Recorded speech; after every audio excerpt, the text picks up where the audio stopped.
Exams है।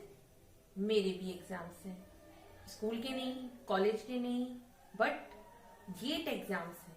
हाय learners, welcome to study मेरा academy. Myself Ankita Shivere. आज हम बात करेंगे गेट स्टडी में किस तरह से सेल्फ स्टडी की जाएगी। स्ट्रेटेजीज बताने वाली हूँ मैं। इससे पहले के लेक्चर में मैंने आपको बताया था कि किस तरह से आप गेट एग्जाम के बारे में नॉलेज ले, कैसे नॉलेज आपको मिलेगी। मैंने आपको पूरी नॉलेज दी थी इससे पहले वाले लेक्चर में। तो अगर आपको गेट एग्जाम के बारे में पूरी डिटेल्स लेनी है तो प्लीज मेरा वो वीडियो लेक्चर आप जरूर देखें। आज हम बात करने वाले हैं सेल्फ स्टडी के बारे में। सेल्फ स्टडी दैट मीन्स हमारी खुद की स्ट्रेटेजीज। खुद की स्ट्रेटेजीज मतलब कि कैसे हमें टाइम मैनेजमेंट करना है, किस तरह से हमें टाइम देना है अपने सब्जेक्ट से रिगार्डिंग, और साथ ही साथ में किस तरह से हमें पूरी की पूरी चीजों को प्रॉपर मैनेज करके चलना है। इन सब के बारे में आज हम बात करने जा रहे हैं। तो लर्नर्स, अगर हम बात करें सेल्फ स्टडी या फिर साथ ही साथ में स्ट्रेटेजीज के बारे में बात करते हैं हम, तो मेरे दिमाग में कुछ चीजें आती हैं। सबसे पहले कि भाई एग्जाम कैसा होगा, एग्जाम का पैटर्न क्या है, साथ ही साथ में सबसे ज्यादा वेटेज किसका रहेगा, या फिर अगर आप बात करें सेल्फ स्टडी के बारे में तो साथ ही साथ में दिमाग में और भी कई चीजें आती हैं कि भाई वेटेज किसका ज्यादा होगा, किस सब्जेक्ट को मैं ज्यादा स्टडी करूं, टाइम किस पर मैं ज्यादा दूं, या फिर साथ ही साथ में एग्जाम बहुत ही करीब होता है तो हमें क्या क्या पॉइंट्स का ख्याल रखना है before starting the exam, exam के स्टार्टिंग के पहले। और साथ ही साथ में कभी कभार माइंड में ये चीज भी आती है कि मुझे क्या क्या प्रिकॉशंस लेके चलना है जब मैं अपने एग्जाम्स को देने जाऊंगा। ठीक, तो ये हो गया स्टडी और स्ट्रेटेजीज के बारे में बात। ठीक, आज मैं आपको बताने वाली हूँ जनरल इंफॉर्मेशन कि भाई आपको कितने कट ऑफ या फिर कितने मार्क्स आपको चाहिए to crack the GATE exam. ठीक, साथ ही साथ में बताऊंगी कौन से एग्जाम, कौन सा सब्जेक्ट आपका जो है, सब्जेक्ट आपको कौन से सब्जेक्ट में सबसे ज्यादा आपको वेटेज है, या फिर कौन सा सब्जेक्ट आपको ज्यादा से ज्यादा रीड करना है। लर्नर्स, अगर मैं बात करूं गेट एग्जाम के बारे में तो हम सब अवेयर हैं गेट एग्जाम के बारे में। ठीक, तो गेट एग्जाम से रिलेटेड ही बात करेंगे। लर्नर्स, आपको पता है गेट एग्जाम जो है अंडर ग्रेजुएट, साथ ही साथ में ग्रेजुएशन जिनका हो चुका है, और साथ ही साथ में ग्रेजुएशन के बाद में भी आप एग्जाम दे सकते हैं। तो ये तीन कैटेगरी में मैंने इसको डिवाइड कर दिया। अंडर ग्रेजुएशन वालों की बात अगर करूं मैं तो उनके पास इतना टाइम नहीं होता है। 4 साल में फर्स्ट ईयर में मान लीजिए उन्होंने थोड़ा सा, मतलब जैसे कि हम मान के चले पूरे दिन में 2 से 3 या 3 से 4 घंटे दे दिए, इट्स वेरी वेरी इनफ। ठीक, 3 से 4 घंटे दे दिए बहुत है उनके लिए। अगर मैं बात करूं सेकेंड ईयर वालों की, सेकेंड ईयर वालों के बारे में बात करें थोड़ा सा उन्हें स्ट्रिक्ट होना पड़ेगा, बट 2 to 3 या 3 to 4 आवर लेके चले आप। 2 to 3 या 3 to 4 आवर मैक्सिमम होते हैं फॉर गेट प्रिपरेशन। अब वहीं अगर हम बात करें थर्ड ईयर के बारे में, आपको पता होगा लर्नर्स 2021 में कुछ नया आया है गेट एग्जाम में। गेट एग्जाम में नया क्या आया है कि जो अंडर ग्रेजुएशन, दैट मीन्स 2021 में हमें ये बताया कि दैट थर्ड ईयर वाले जो हैं वो क्या करेंगे, गेट एग्जाम इस बार दे सकते हैं, उन्हें ये चांस मिला है। ठीक, तो इस चांस में क्या रहेगा आपका, थर्ड ईयर जो रहेगा आपको थोड़ा सा स्ट्रिक्ट, थोड़ा ज्यादा स्ट्रिक्ट होना पड़ेगा in comparison to the second year. तो थर्ड ईयर वाले जो स्टूडेंट्स होंगे उन्हें स्ट्रेटेजीज और सेल्फ स्टडी अगर आप करना चाहें तो, अदरवाइज वैसे तो ज्यादा स्टूडेंट्स कोचिंग्स जाते हैं और कोचिंग स्टार्टिंग से, दैट मीन्स ना फर्स्ट ईयर से ही स्टार्ट कर देते हैं कोचिंग। बट अगर स्टूडेंट्स सेल्फ स्टडी कर रहे हैं, उनका खुद का टाइम टेबल है या फिर खुद का टाइम मैनेजमेंट करके चल रहे हैं, तो ये वीडियो देखना ना भूलें, क्योंकि इस वीडियो में मैं आपको वही सब कुछ बताने जा रही हूँ। क्योंकि स्टूडेंट्स क्या करते हैं, more to more YouTube video या फिर more to more Google search करते हैं वो। ठीक, तो इससे क्या होता है, टाइम का साथ ही साथ में टाइम, और साथ ही साथ में आपका क्या होता है, टाइम तो वेस्ट होता ही होता है, साथ ही साथ में हमारा माइंड भी डाइवर्ट हो जाता है कि हमें करना क्या है। आप 30 से ज्यादा वीडियो नहीं देख सकते। आपने अगर 30 से ज्यादा वीडियो देखी यूट्यूब पे तो ट्रस्ट मी, आप बहुत ही ज्यादा आपको लोड पड़ता है और आपको समझ में नहीं आता है कि हम कर क्या रहे हैं एक्चुअली में। आप मुश्किल से 10 से 5 वीडियो देख लीजिए कि भाई गेट स्टडी कैसे करना है, हमें क्या स्ट्रेटेजीज बनानी है, हमें कैसे टाइम मैनेजमेंट करना है। इससे ज्यादा वीडियो देखना is a wastage of time.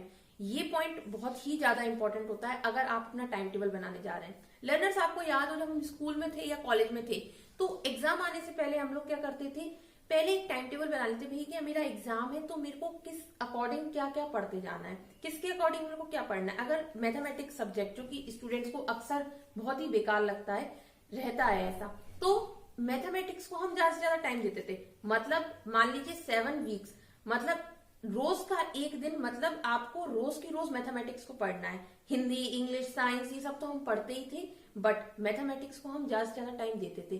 क्यों?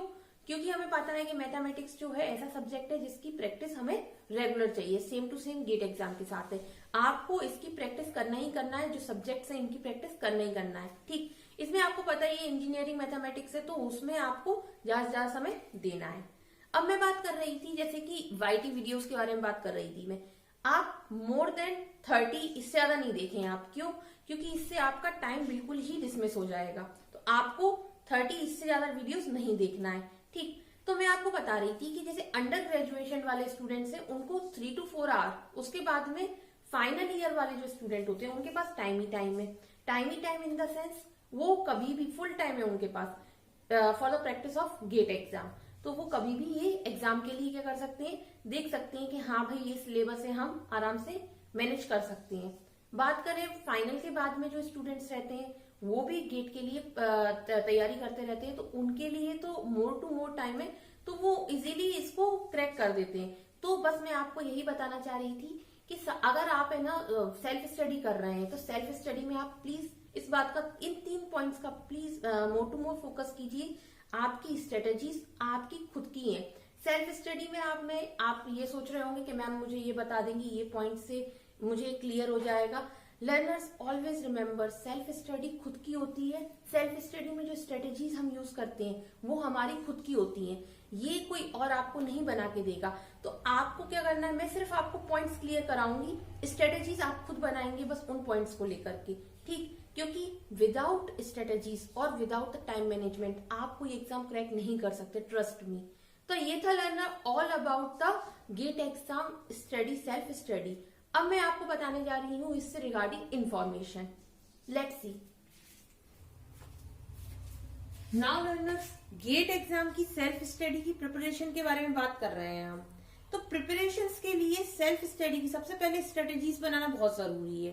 तो आज मैं आपको वही बताने वाली हूँ कि किस तरह से आपको क्या करना है स्टार्टिंग से लेके एंडिंग तक। ओके, तो सबसे पहले अगर हम बात करें इसके बारे में तो देखिए यहाँ मैंने लिख रखा है कुछ इंपॉर्टेंट इन्फॉर्मेशन।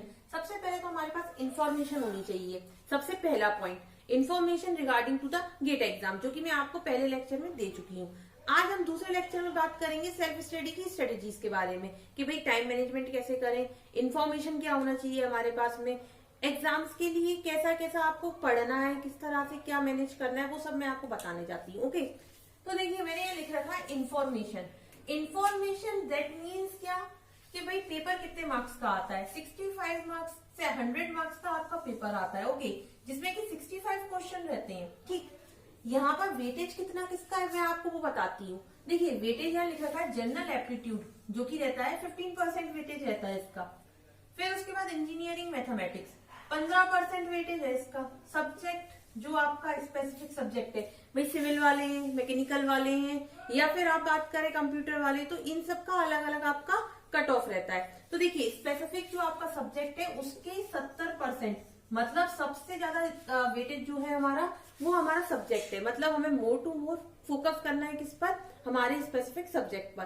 कंप्यूटर की बात करें तो ऑपरेटिंग सिस्टम, डीबीएमएस, इस तरह के जो आपके सब्जेक्ट रहते हैं वो सारे के सारे आपको, मैं क्योंकि कंप्यूटर से किया हुआ है तो मैं आपको कंप्यूटर की नॉलेज दे पाऊंगी। ठीक, तो देखिए यहाँ पर कंप्यूटर से रिगार्डिंग साथ ही साथ में सिविल, मैकेनिकल, उन सब के बारे में भी मेरे को यही जो है आपका सिंपल जो मैंने लिख रखा है यहाँ, यही सारा का सारा क्राइटेरिया फॉलो करते हैं। बट बस जो आपके सब्जेक्ट है वो सब्जेक्ट आपको बस पढ़ने होंगे आपके। ओके, तो देखिए यहाँ पर स्पेसिफिक सब्जेक्ट जो है वो 70% ओके, ठीक है ना। सबसे ज्यादा वेटेज जो है वो हमारे सब्जेक्ट का है।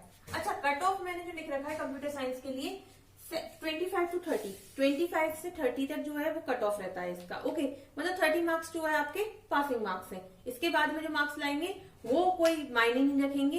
30 मार्क्स जो है हमें 30 मार्क्स से ज्यादा नहीं चाहिए अगर आपको जस्ट बाउंड्री पे पास होना है। या फिर भाई देखिए स्टूडेंट 3 तरह के होते हैं।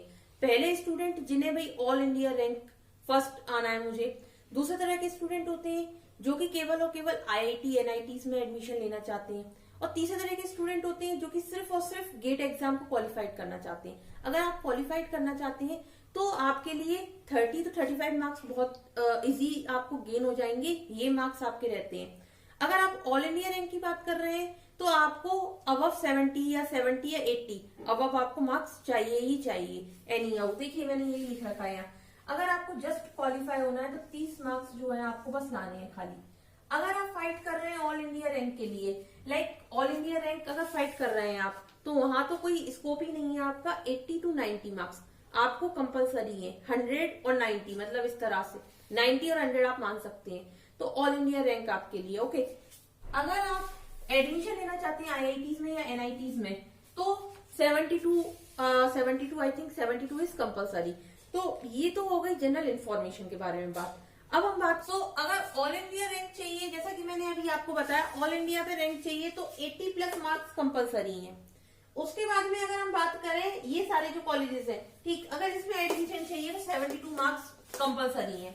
अगर हम बात करें NITs के बारे में तो 72+ मार्क्स कंपलसरी है। तो लर्नर्स, ये तो हो गई हमारी बात कि भाई गेट एग्जाम में हमें किस तरह से स्ट्रेटेजीज बनानी है, टाइम का मैनेजमेंट करना है। ठीक, मैंने आपको स्टार्टिंग में बताया था कि YT वीडियोस आपको कितने देखने हैं कितने नहीं देखने, it's up to you okay. Time management की बात की है मैंने, तो टाइम मैनेजमेंट में आपको सबसे पहले, और सेल्फ स्टडी की बात की है, सबसे पहले हमारा वीडियो जो है सेल्फ स्टडी पर है। तो सेल्फ स्टडी में हमें आपको बताना चाहती हूँ, देखिए पहली चीज तो इन्फॉर्मेशन हमें पता चल गई है। अब हम बात करेंगे कि भाई हमें पेपर के बारे में भी पता होना चाहिए कि कितना क्या वेटेज। तो सबसे पहले प्रीवियस ईयर के पेपर्स निकालने हैं। ठीक, प्रीवियस ईयर के पेपर निकालिए आप सबसे पहले, और सबसे ज्यादा प्रीवियस ईयर के पेपर्स को आप सॉल्व करने की कोशिश करिए। ये हमारा सेकंड टास्क है। ठीक, पेपर के बारे में मैंने आपको बता दिया। साथ ही साथ में आप जो न्यू सिलेबस है, दैट मीन्स 2021 का जो सिलेबस है, उसे आप सबसे पहले देखिए कि भाई सिलेबस में क्या क्या है, कौन से नए सब्जेक्ट आए हैं ओके। और फिर उसके बाद में उन सब्जेक्ट को रिकॉल कीजिए। साथ ही साथ में आपको क्या करना है, सारे के सारे पेपर्स को आपको रिकॉल करना है। ठीक, ये मैं जनरल बात कर रही हूँ, नॉट फॉर 2021। साथ ही साथ में मैं आपको बता रही हूँ कि भाई आने वाले सालों में 2022 में भी, तो आपको जनरल में आप एक बात बता रही हूँ कि भाई सेल्फ स्टडी किस तरह से करना है। तो आपको बस सिर्फ और सिर्फ पेपर डाउनलोड करना है अब आपको, और पेपर डाउनलोड करने के बाद में उसकी प्रैक्टिस करनी है अच्छे से। तो लर्नर, ये था all about the self study for the GATE exam. जो लोग कोचिंग नहीं जा रहे हैं या फिर जो लोग बड़े बड़े इंस्टीट्यूट में नहीं जा रहे हैं, तो ये उन लोगों के लिए वीडियो है कि भाई किस तरह से आप प्रिपरेशन करें। Like this video so please subscribe my channel, तो आपको आगे की सारे वीडियोस की इंफॉर्मेशन मिलती रहेगी। Thank you.